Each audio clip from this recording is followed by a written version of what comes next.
नमस्कार, मैं हूं आपके साथ मयंक। आज 17 तारीख है और मैं सीधा मुद्दे पर आना चाहता हूं। देखिए, जुम्मे का मौका है और इस मौके पर ईरान और अमेरिका की जंग अपने सबसे भयानक दौर में पहुंच चुकी है। और अब जो हमले अमेरिका की तरफ से किए गए हैं उसमें ईरान के इंफ्रास्ट्रक्चर को निशाना बनाया गया है। देखिए, इस बात का अंदेशा था, ईरान को पहले से जानकारी थी इस बात की कि ऐसा हमले हो सकते हैं। और अमेरिका ने हमले शुरू कर दिए हैं ईरान के पुलों पर, ब्रिजेस पर, ईरान के रेलवे स्टेशंस पर, ईरान के जो रेलवे ट्रैक्स हैं, एयरपोर्ट्स हैं, तमाम ऐसी बिल्डिंगें जो आम लोगों से जुड़ी हुई हैं, जो लोगों की सुविधाओं से जुड़ी हुई बिल्डिंग्स हैं, उनको निशाना बनाना शुरू कर दिया है। और ये लगातार बीती रात छठवीं रात थी और कल जो हमले हुए हैं वो अब तक के सबसे बड़े हमले हैं और उसका करारा जवाब भी ईरान की तरफ से दिया गया है। लेकिन ये जो स्ट्राइक हुई अमेरिका की तरफ से, इसने इस जंग को एक नए फेज में ला दिया है, सेकेंड फेज में ला दिया है। ईरान की तरफ से कहा गया था, अगर आप हमारे इंफ्रास्ट्रक्चर को नुकसान पहुंचाएंगे, गैस फील्ड्स को नुकसान पहुंचाएंगे, ब्रिज और रेलवे स्टेशन को नुकसान पहुंचाएंगे, तो अरब देशों के इंफ्रास्ट्रक्चर पर भी हमला होगा। यानी अब ये माना जा रहा है इस हमले के बाद कि ना दुबई सेफ है, ना रियाद सेफ है, ना कतर सेफ है, अब दोहा सेफ है। सब जगह ईरान की तरफ से इंफ्रास्ट्रक्चर को निशाना बनाया जा सकता है। बीती रात दुबई में जो पैनिक था कि हमला हो गया है, हमला हो गया है, पूरी रात दुबई जागता रहा। ऐसे हालात थे कि कब कहाँ क्या हो जाए, सायरन बजते रहे। अब देखिए, जो लेटेस्ट रिपोर्ट है ईरान का जो सरकारी मीडिया है IRIB के मुताबिक, ईरान के होर्मुज़गन प्रांत में कई जगहों पर अमेरिका ने हमले किए हैं। ये हमले मुख्य रूप से बंदर खमीर काउंटी के कोहरिस्तान और शोर नदी के पास हुए हैं, जहां 2 पुलों को निशाना बनाया गया है। फाइटर जेट से और टॉम हॉक मिसाइल से कोहरिस्तान और शोर नदी के पास 2 ब्रिजेस को नुकसान पहुंचाया गया है। शाहिद रजाई पोर्ट और बंदर अब्बास रेलवे से जुड़ी पैसेंजर और मालगाड़ियां यहां से गुजरती हैं, इन ब्रिजेस को नुकसान पहुंचाया गया है। देखिए, मैं इसका जिक्र इसलिए कर रहा हूं क्योंकि ये लोकेशंस बड़े सोच समझ के चुनी गई हैं। बंदर अब्बास से शाहिद रजाई पोर्ट पर किसी तरह के हथियारों का लाना ले जाना ना हो पाए, मिसाइल्स को अगर आप ट्रांसपोर्ट करते हैं तो वो ना हो पाए ट्रेन के जरिए, इस वजह से इस ब्रिजेस को नुकसान पहुंचाया गया है। अगर आप कोई किसी तरह का हथियार या फ्यूल्स या किसी इस तरह से जुड़ा सामान अगर ईरान ट्रांसपोर्ट करना चाह रहा है बंदर अब्बास और शाहिद रजाई पोर्ट के बीच पे, तो उसको रोकने के लिए जो है इन ब्रिजेस को नुकसान पहुंचाया गया है। इसके अलावा आप देखिए, रिपोर्ट के मुताबिक होर्मुज़गन गवर्नमेंट ने जो बताया है कि कोहरिस्तान ब्रिज के अलावा गिरी बे ब्रिज, जिसे प्रांत के मुख्य ट्रांसपोर्ट लिंक में से एक बताया है, उस पर भी हमला किया गया है। इसके अलावा खमीर काउंटी में पुलों को नुकसान पहुंचाया गया, जिसमें कई लोगों के मारे जाने की खबर है। यानी आप देखिए, जो हमले अमेरिका ने किए हैं बीती रात, इन हमले की सबसे खास बात यह है कि ये हमले उन स्ट्रैटेजिक लोकेशंस पर हुए हैं जहां से ईरान का ट्रांसपोर्ट सिस्टम काम करता है, उसको रोकने की, उसको तबाह करने की कोशिश की गई। रेलवे स्टेशंस पर हमले हुए हैं, ब्रिज पर हमले हुए हैं, ऐसे जगह पर हमले हुए हैं जो कि ट्रांसपोर्ट सेंटर्स हैं जहां पर सामान रखे जाते हैं या माल जहां पे ढुलाई का काम होता है। यानी अब वो हमले शुरू हो चुके हैं अमेरिका की तरफ से, जिसका जिक्र जो है वो डोनाल्ड ट्रंप कर रहे थे। लेकिन अब इसका जो जवाब ईरान ने दिया है वो भी देखिए, एक बार फिर ईरान की तरफ से करारा पलटवार किया है। जॉर्डन में अमेरिकी बेस पर अब तक का सबसे बड़ा हमला हुआ है और जुल्फिकार मिसाइल का इस्तेमाल इसमें सबसे ज्यादा किया गया है और जिससे भारी तबाही हुई है जॉर्डन के बेस पे।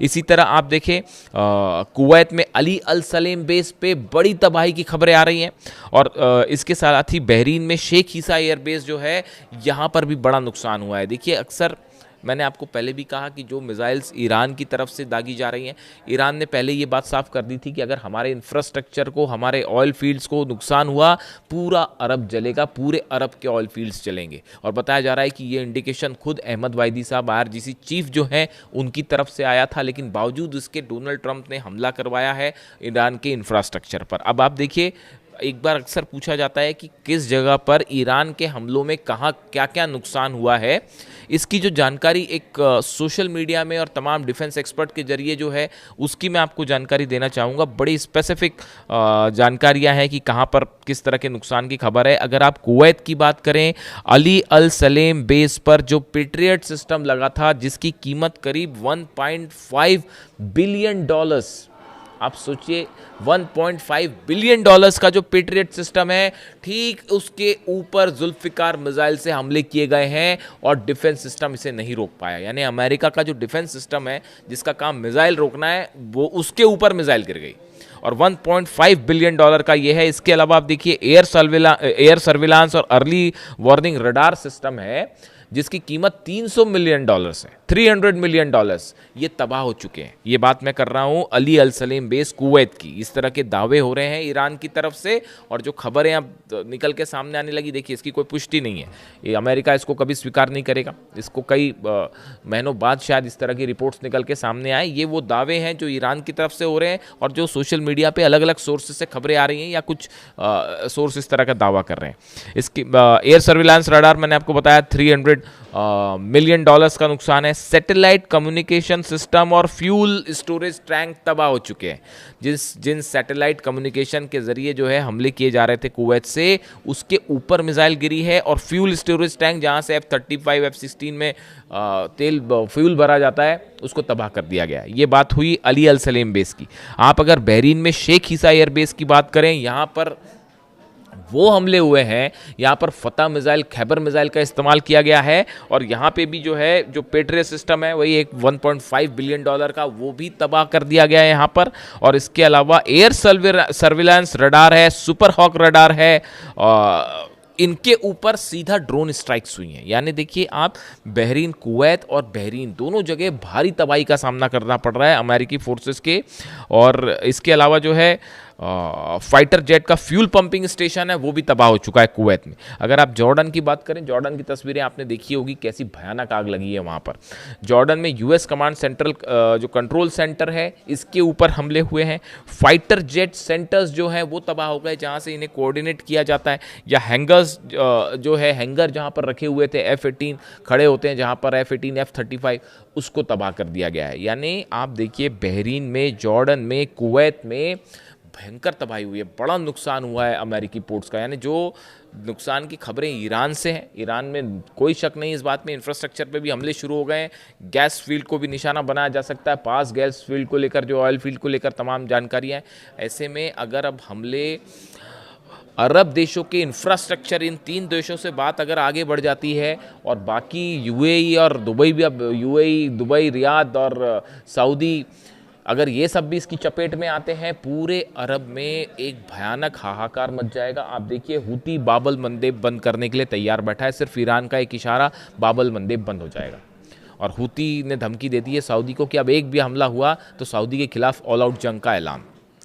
ऐसे में देखिए बड़े हालात तनावपूर्ण हो गए हैं और ईरान की सेना की तरफ से बात साफ कर दी गई है, किसी तरह की कोई बातचीत अब नहीं होने जा रही।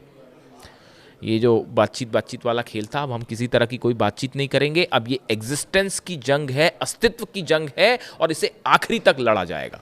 ये शायद वही बात है जो अली खामेनी साहब की, अगर आप मेरे को उम्मीद है कि आप मेरे व्यूअर्स हैं तो ना ही भूले होंगे उस बात को, जब 12 दिन की जंग के बीच में जब अली खामेनी साहब को डोनाल्ड ट्रंप और नेतन्याहू धमकियां दे रहे थे, उस समय में वो भी शुक्रवार था, वो भी जुमे का दिन था, और तेहरान में खुली मॉस्क में आके शेर की तरह नमाज पढ़ी थी अली खामेनी साहब ने, और वहाँ से उस जंग में मोड़ आ गया था और ईरान ने जीत हासिल करी थी इजराइल के ऊपर। जो 12 दिन की जंग थी उसकी बात आज भी ईरान फ्राइडे के दिन अली खामेनी साहब की उस नमाज को याद कर रहा है। और अली खामेनी साहब के नमाज के शब्द भी याद रखना। उसके बाद नमाज अदा करने के बाद उन्होंने क्या बात कही थी कि हैदर के नाम पर अब आखिरी जंग शुरू होती है। आज पूरा ईरान उनकी इस बात को याद कर रहा है और उन्हीं के गाइडेंस के मुताबिक अब ये जंग आगे बढ़ रही है। ईरान में कौन फैसले ले रहा है, कौन फैसले नहीं ले रहा है, मैं देखता हूँ बड़े सारे वीडियोज़, बड़े ऐसे हैरान करने वाली बातें होती हैं कि ईरान में सत्ता में कौन है, मुस्तबा खामेनी कहाँ है, सामने क्यों नहीं आ रहे, और वहाँ सत्ता किसके हाथ में है, फैसले कौन ले रहा है, पॉलिटिकल लीडरशिप क्या कह रही है। ये सब बातें व्यर्थ हैं साहब। इस चक्कर में ही मत पड़िए। मैं आपको बताऊं हकीकत क्या है। 30 साल से अली खामनेई साहब फैसला ले रहे थे और आज वो नहीं है तो भी अली खामनेई साहब ही फैसला ले रहे हैं। उन्होंने जो रास्ता बताया था उसी रास्ते पर ईरान की सेना IRGC आगे बढ़ रही है। अली खामनेई साहब के शब्द थे। देखिए फ्राइडे है तो फ्राइडे तो बात होती है अली खामनेई साहब की, वो तो अनफॉर्चुनेटली इस जंग की बात करनी पड़ जा रही है और इन सब की बात करनी पड़ जा रही है, वरना बात तो ह्यूमैनिटी की होनी चाहिए और अली खामनेई साहब की होनी चाहिए। एक उनका बयान सुन रहा था, मैं उनके वीडियोस देखता रहता हूँ, पढ़ता रहता हूँ, पता ही आपको। कल एक मैंने उनका फिर बयान सुना, उसमें वो ये कह रहे थे कि जंग के दौरान जो लोग शहीद होते हैं या मारे जाते हैं, आप उनको मरा हुआ मत समझिए। जो जंग में देश के लिए अपनी जान कुर्बान कर देते हैं, आप उनको कतई ये मत समझिए कि वो अब इस दुनिया में नहीं है। वो हमेशा आपके साथ होते हैं, वो हमेशा आपके साथ होते हैं। ये बात खुद अली खामनेई साहब के थे, ये शब्द उन्हीं के थे अली खामनेई साहब के, और ये बात उन पे भी लागू होती है। मैं यही कहना चाह रहा हूँ कि अली खामनेई साहब हमेशा ईरान के साथ थे और आगे भी हमेशा रहेंगे। उनके नक्शे कदम पर पूरे ईरान के 9 करोड़ लोग चल रहे हैं और नतीजा ये है कि सब कुछ करने के बाद भी आज दुनिया के सुपर पावर्स ईरान में कदम रखने की हिम्मत नहीं जुटा पा रहे। Thank you so much.